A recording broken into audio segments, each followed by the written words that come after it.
Hi, this is Bill Hartzer, and this is the Digital Marketing Podcast with Bill Hartzer for Thursday, March 24th, 2022. We're live on Facebook, and I'm thinking also about going live on YouTube, but for now, we're going to go ahead and record with one camera over to my left, and I'm going to record, and we're on live on Facebook, so you can join me on Facebook Live.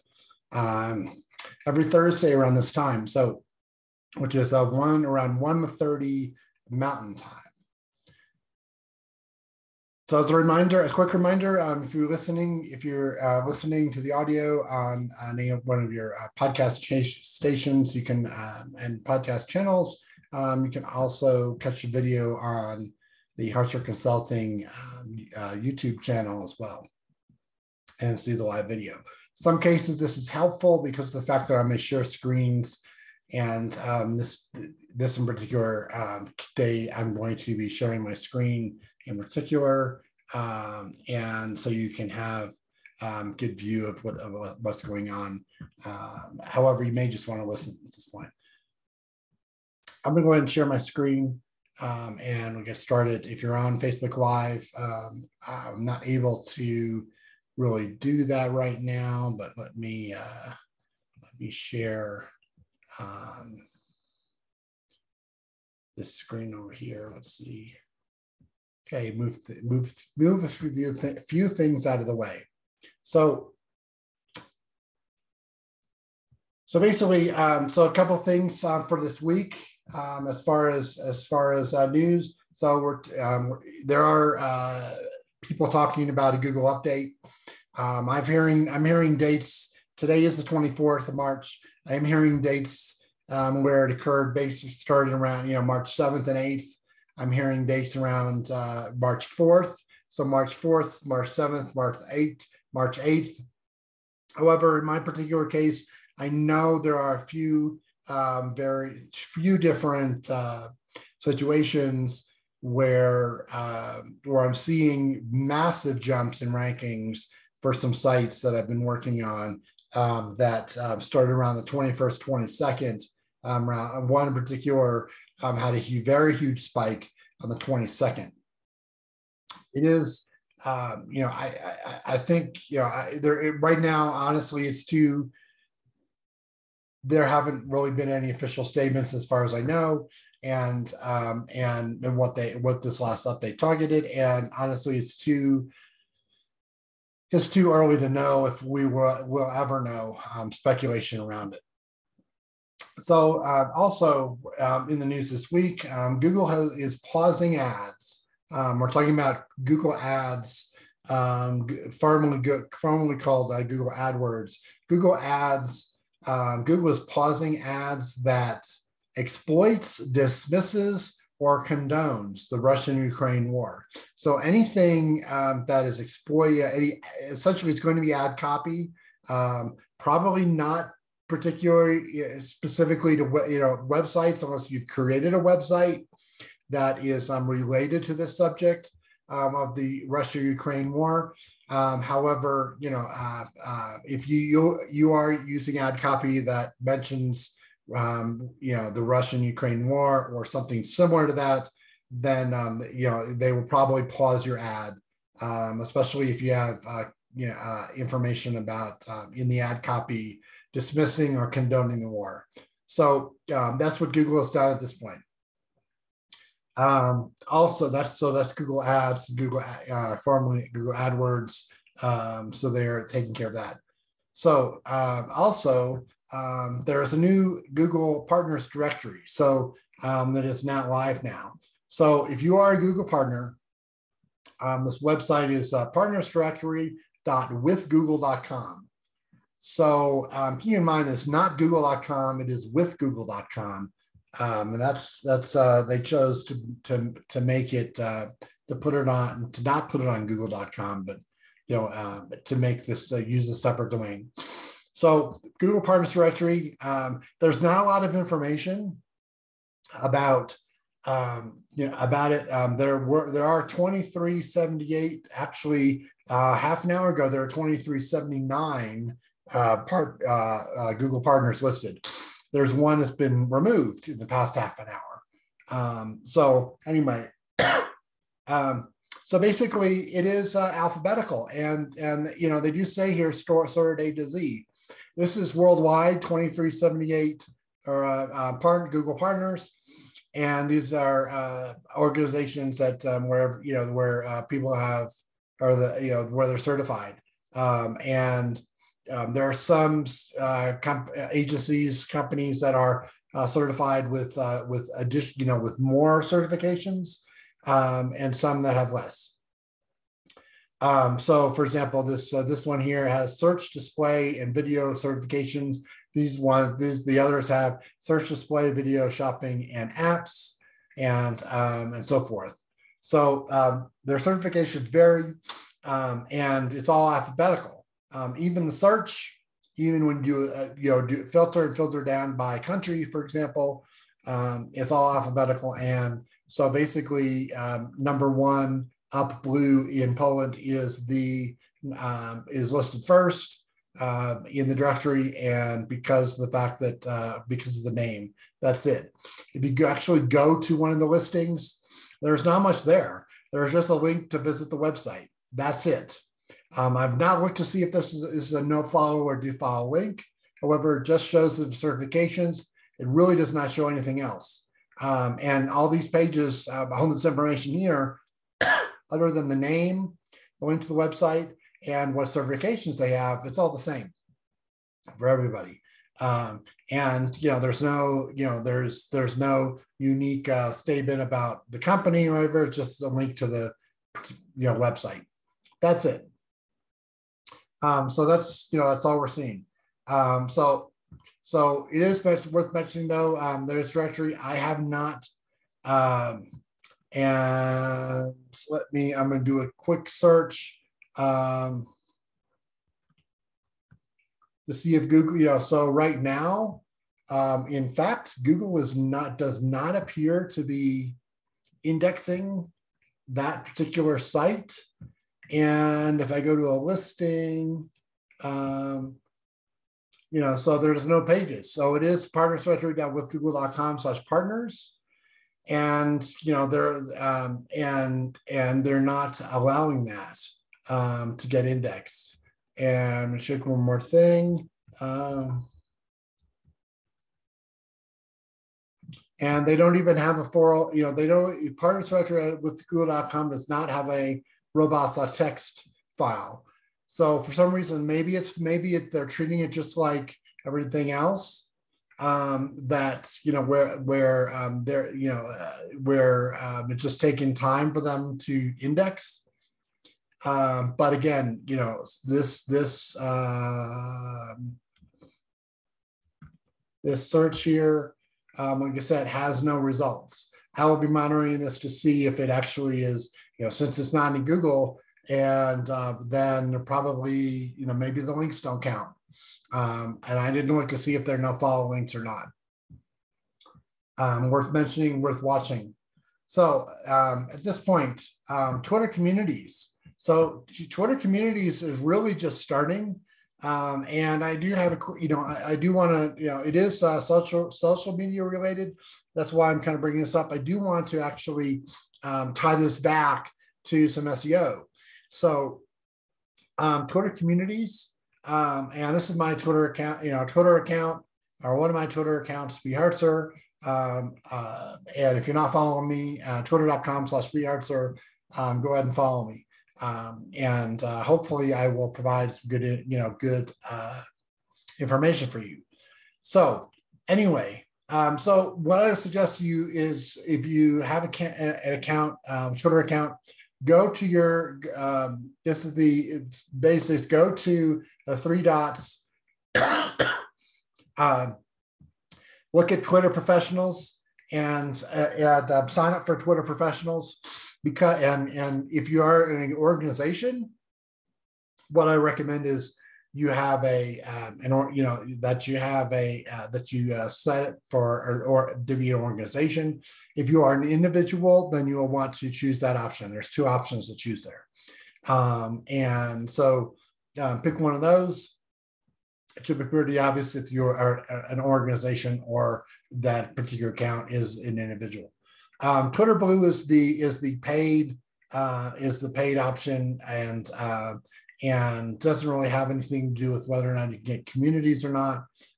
You do, I believe, have to be Twitter professionals, and you will actually get, if you have the option to get communities and get access to communities, then you will have, you will show up as an icon on the left-hand side there.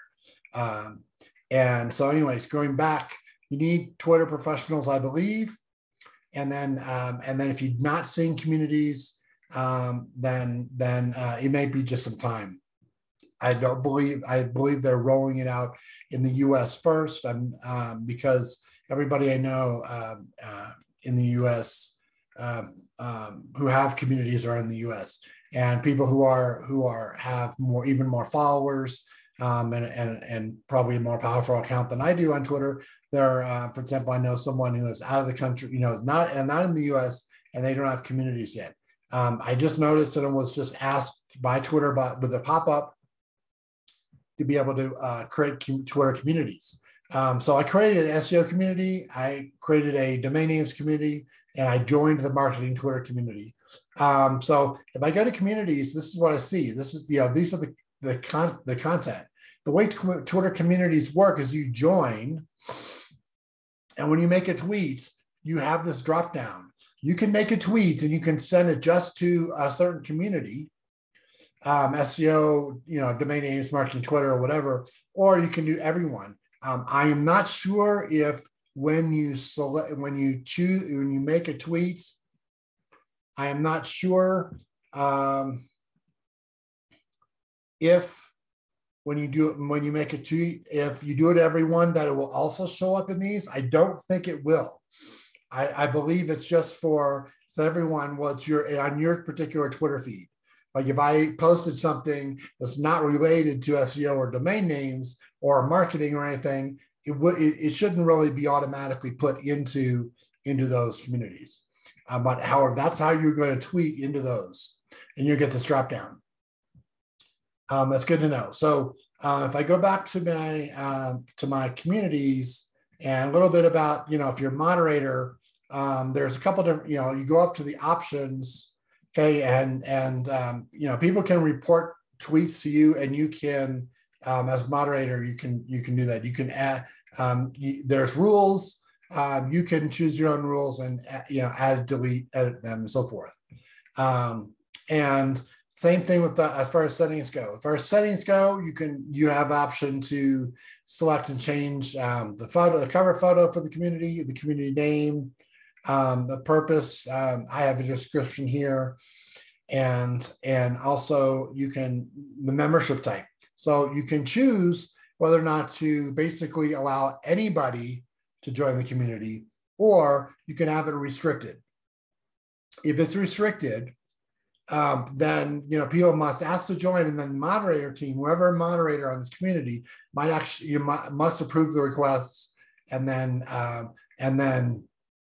people who are invited, you get an option as a moderator or an owner of the site or of the community to be able to invite people, and it sends a direct message to those particular people. So, like I said, that's if once you go to communities, this is basically another feed for yourself. Every post that's in these particular communities that you've joined or are part of, that's your feed. It's kind of like Twitter lists, if you will. Whereas, with the Twitter list, that you will go to the Twitter list and you actually see that.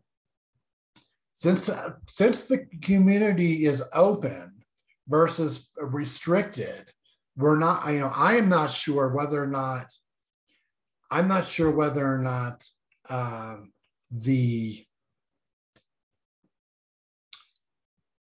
in particular, whether or not these tweets that are in this community, whether or not those are going to be indexed in Google in particular. And we're saying that because we don't know also whether or not any links that are added in the community are actually going to end up actually being decent links. Now, when it comes back to it, the particular communities, you can see the posts. Right now, we have 26 members, and like I said, some of these posts, what I've been doing is I've been going ahead, and if I find a SEO related post, I will typically retweet it, add a quote, and then point it directly to the particular community, like the SEO community. Okay, that's what I've done here with a couple of different tweets. Now, that's Twitter communities. When I also look at here, if we look at particular, we have Twitter moments, and there are people actually been written and done videos specifically about Twitter moments. It's worth mentioning that if you do create Twitter moments, that those tend to get indexed in Google, and those links in there can count, and and a Twitter moment can actually rank fairly well for a topic or a keyword, and some of those links could count. So it is from SEO's perspective, it is worth it to create Twitter moments around certain keywords, and those can actually rank fairly well in Google, and I've seen that. Like I said, there's a lot of in-depth information out there that some people have talked about SEO and Twitter moments, and you may want to look into that. What I don't see here, and you're not going to see here, is Twitter Spaces. Twitter Spaces is essentially Clubhouse, which is a live audio feed or room, if you will, that people can join and discuss things around a certain topic that you start. Clubhouse has been fairly popular. I have not been on Clubhouse for a week or two, but I haven't had the time. However, I have created Twitter Spaces, and it is helpful. It is helpful and fun to create some Twitter Spaces on a particular topic and be somebody who is created it.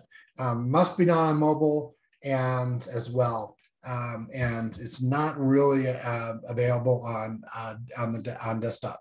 I've not checked the desktop app. However, just going through the web browser, it's at this point not really available. So I want to talk a little bit about finally some things about domain names and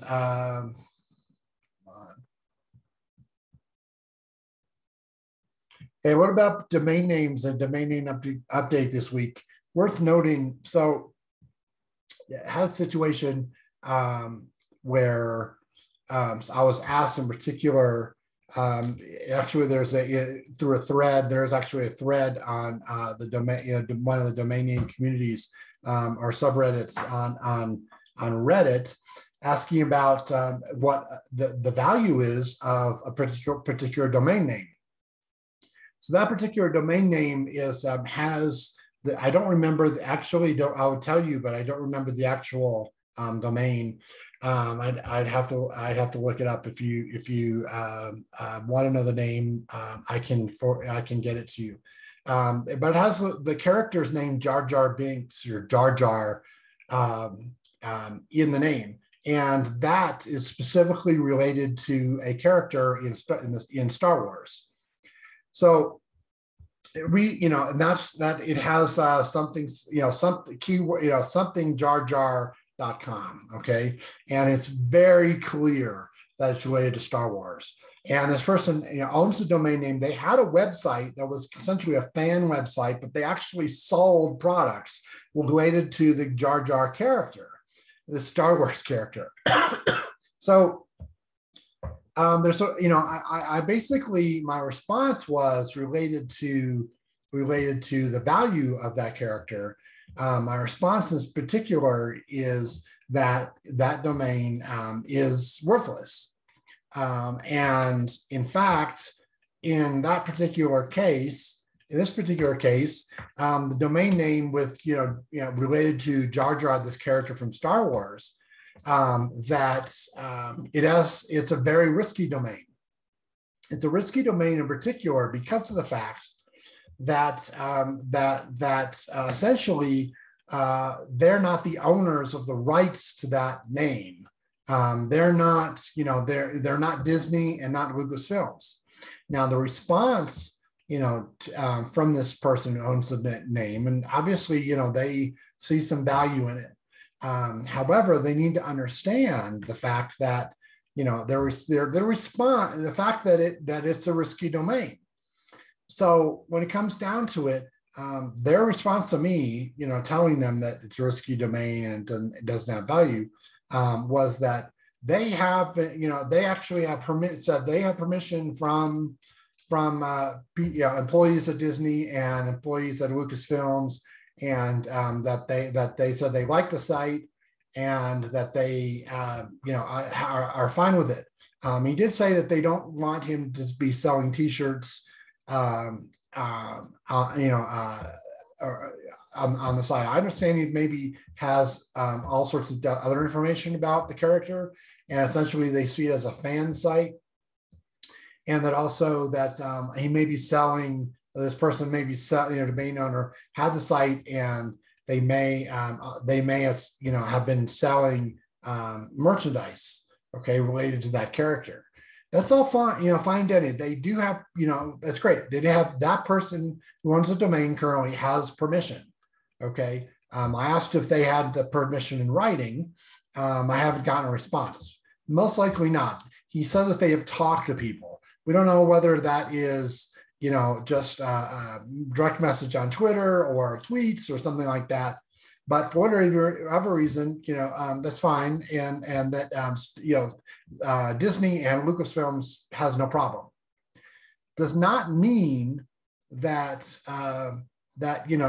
what I could see happening, and the potential is the fact that later on or anytime an enterprising or a lawyer from Disney may decide that that's they're related to Star Wars and the brand, and they want the domain, and they don't want this person to have the domain, or they don't want them creating a site on it anymore. That could be another employee's decision, even though some employees at Disney and Star Wars or Lucasfilms has no problem with it. And the other part of this is that those employees who don't have any problem with it, and it could be even an attorney there, they could leave the company. So, and then somebody else could step in and they have a problem with it. So there's a risk there. And even though they may not, may say it's fine now, they may not be filing a UDRP or sending you a cease and desist letter to, and telling you to change, to transfer the domain to them, whatever. At that point, it definitely could happen. Even though it's not happening now, it could happen. And with any brand, you have a trademark in the name, or something that is related to an organization or a character or a celebrity name. There may not be any trademark. However, at the same time, there's a risk. And my statement to this person is, basically is that, okay, you could sell it. You sell it for $1,000 to somebody else, and 6 months from now, 6 months from now, then that particular, then Disney decides, well, they want the name, and they take the name away. But however they do it, they take the name from that buyer. That buyer may come back to you and sue you. Regardless, they've lost the name, and they're out of their $1,000 they paid you for the domain. So there's a risk involved. It's not, at this point, it's not worth it to even mess with trademark domains. And even though, people say, hey, I was domain a website, it's a fan site and everything's fine, the company's fine with it, they're fine now. But like I said, later on, that may change. So, or they may not have the resources right now to actually go after you. They just, you might have other bigger things to deal with legally or something else. Anyway, that said, certainly if you have any questions about that sort of related to any domain names that you own, it's worth mentioning that I did say to this person that if you feel that there's a potential that you might lose the name or you want to protect it further, that you can get domain protection from dnprotect.com. That's an option, and if you are sued or there's a legal issue with the domain, then your legal fees will be covered. If they do decide to cover your particular domain with their protection. And so this has been the Bill Hartzer Digital Marketing with Bill Hartzer podcast for Thursday, March 24th, 2022. We are live here on Facebook and as well as and we're recording it as well, recording it for YouTube, and you may be listening also on any podcasts such as iHeartRadio, Spotify, Apple Podcasts, Amazon Music as well. So thank you for joining me. I will see you online, and I can be reached hartzer.com. BillHartzer.com is my blog, and just Google my name, Bill Hartzer, and you can find me if you have any questions or want to get in touch.